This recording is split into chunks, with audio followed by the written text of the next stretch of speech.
श्री शिवाय नमस्तुभ्यम। दोस्तों, पूज्य गुरुजी कहते हैं कि अगर आपके बच्चे का ओज तेज खत्म हो गया है, अगर वो पढ़ते लिखते नहीं हैं, उनका पढ़ाई में मन नहीं लगता है, दिन भर खेलते रहते हैं, मोबाइल चलाते रहते हैं, अगर पढ़ाई भी करते हैं तो पढ़ा हुआ उन्हें याद नहीं रहता है, उनकी याद करने की क्षमता कमजोर हो गई है, तो इन सभी के लिए आपको पूज्य गुरुजी द्वारा बताया गया ये खास उपाय जरूर करना चाहिए। तो चलिए जानते हैं क्या है वो खास उपाय। लेकिन उससे पहले एक प्रार्थना, अगर आप चैनल पर नए हैं तो कृपया को सब्सक्राइब अवश्य कर लें।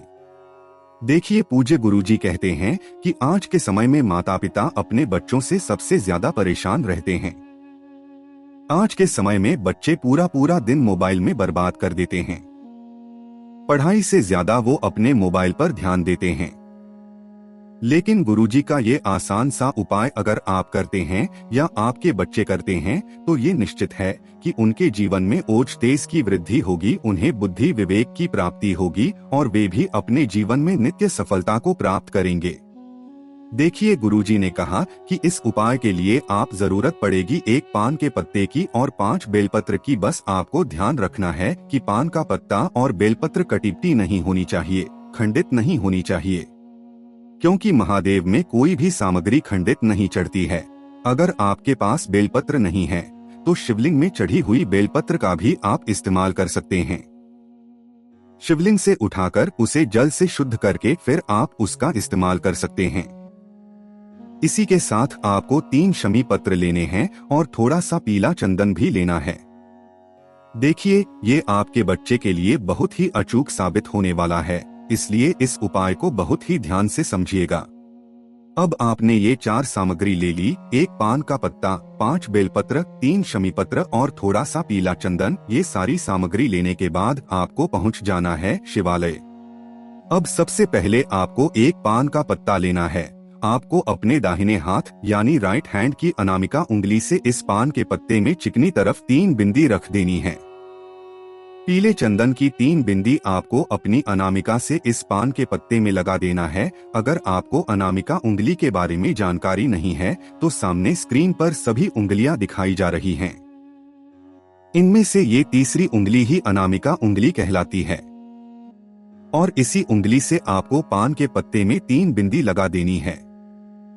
पहली बिंदी महादेव के नाम की होगी, दूसरी बिंदी मां पार्वती के नाम पर होगी और तीसरी बिंदी बुद्धि और विवेक की दात्री मां सरस्वती के नाम की होगी। देखिए, मां सरस्वती को बुद्धि, विवेक और ज्ञान की देवी कहा जाता है, इसलिए आपको तीसरी बिंदी माता सरस्वती के नाम की जरूर लगानी है। अब ये पान का पत्ता आपको शिवलिंग के ऊपर समर्पित कर देना है। ध्यान रखिएगा, पान के पत्ते का चिकनी तरफ वाला हिस्सा शिवलिंग में स्पर्श करेगा, जिस तरफ आपने बिंदी लगाई है वो हिस्सा शिवलिंग में टच करेगा। अब इसके बाद आपको 5 बेलपत्र शिवलिंग में समर्पित कर देना है। लेकिन समर्पित कैसे करना है वो समझिए। देखिए, सबसे पहले आपको बेलपत्र की बीच वाली डंडी, जहां मां जगत जननी के 64 स्वरूप योगिनी का वास होता है, वहां पर ये पीला चंदन आपको थोड़ा सा लगा देना है।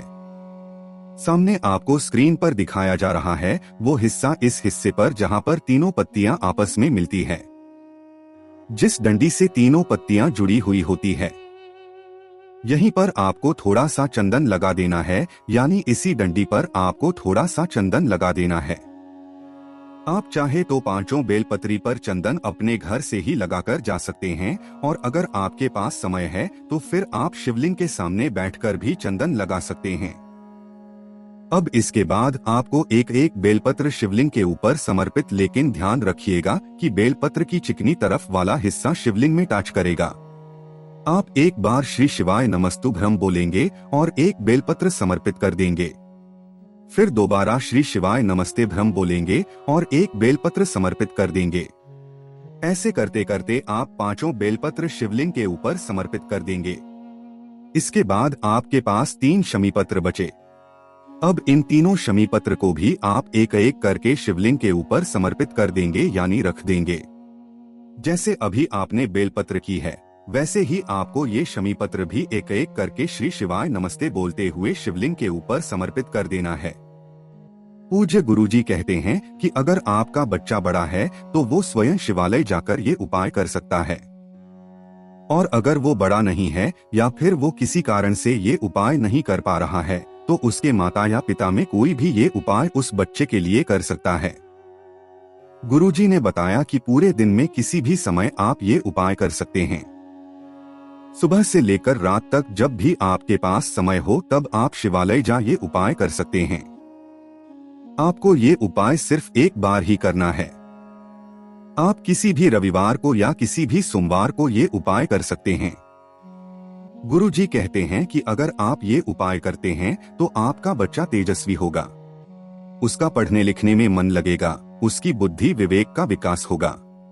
आपके बच्चे जो भी कार्य करेंगे उसमें भी सफल होंगे, उनके जीवन के हर एक क्षेत्र में उन्हें सफलता हासिल होगी।